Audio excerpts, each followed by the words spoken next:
Now, an ongoing volcanic eruption on the Spanish island of La Palma has intensified. Firefighters were ordered to retreat as a new vent opened up in the side of the volcano, throwing more lava and ash into the air.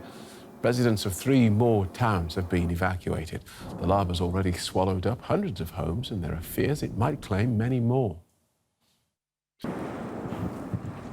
Life on La Palma has been upended by the most powerful volcanic eruption in 50 years.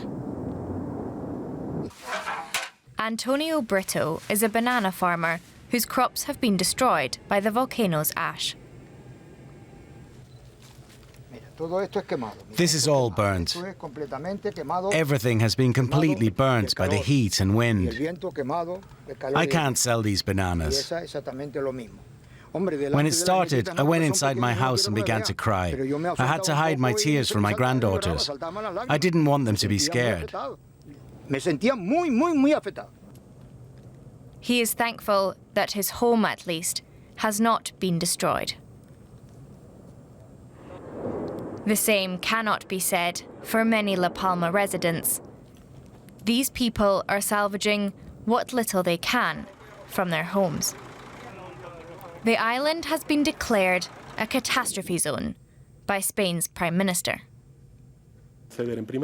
We'll provide urgent housing aid for affected residents and also help them get everything they need for day-to-day life and replace the belongings they have lost. Smoke, ash, and rivers of molten lava continue to pour from the volcano, burying the homes of hundreds of people. And the volcanic eruptions are showing no signs of letting up. DW correspondent Nicole Rees in Madrid is following this story for us. Welcome, Nicole. What's the latest? Well, the latest, as we just heard, there is a new eruptive mouth that has opened on this volcano, and there were very strong explosions throughout the day that could be felt through shockwaves in a further distance as well. So quite scary even for the scientists. And there is a lot of ashes coming down right now, and also rocks. So this is why firefighters and also other security workers needed to retreat from certain areas where they were doing cleanup works.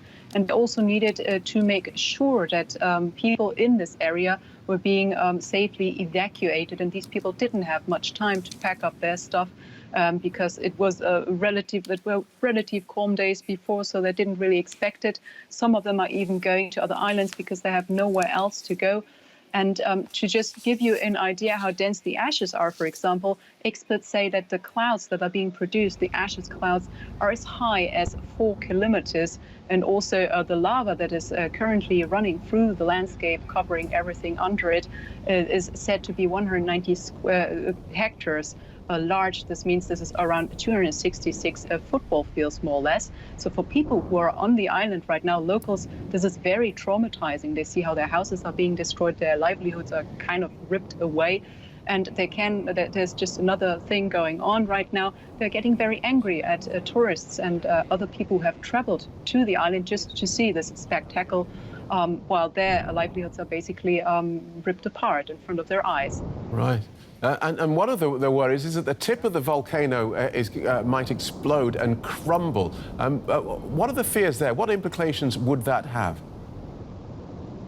Well, this is one of the scenarios that could happen if a lot of gases and pressure really build up. This is not, it's not sure if it's very likely, but it would mean that it also affects the top of the volcano, and the speed of the lava with this massive explosion that it would cause would be really, as some authorities put it, unbearable. A police officer who was trying to evacuate people today actually put it like this. He says, if you don't have a safe distance when this thing comes down, it will sweep away everything and everyone. So this is one worry, but at the moment the worry is really on the amounts of ashes and rocks coming down and further explosions, because scientists in an interview just now on TV said that they are still studying why these explosions have happened. They have a few theories, but they didn't want to come forward with them as of yet. So as the situation gets worse, how are authorities responding? They're responding fairly well right from the beginning. They were always on top of the game. I mean, they have been able to evacuate everybody in time. Nobody has been hurt. It's this material damage that we see. There's also a lot of solidarity among islanders, but also coming from the outside. If it's donations of food or clothes or people trying to help others to relocate. So this is something that is going on the ground, obviously. And in a recent development, actually, the local TV station has now said that they're not going to show pictures of evacuees anymore at this time, and also not of the destruction of homes, because they know how dramatic this is for the affected, and they just want to do this out of respect for the moment. OK, thank you for that. DW correspondent Nicole Rees.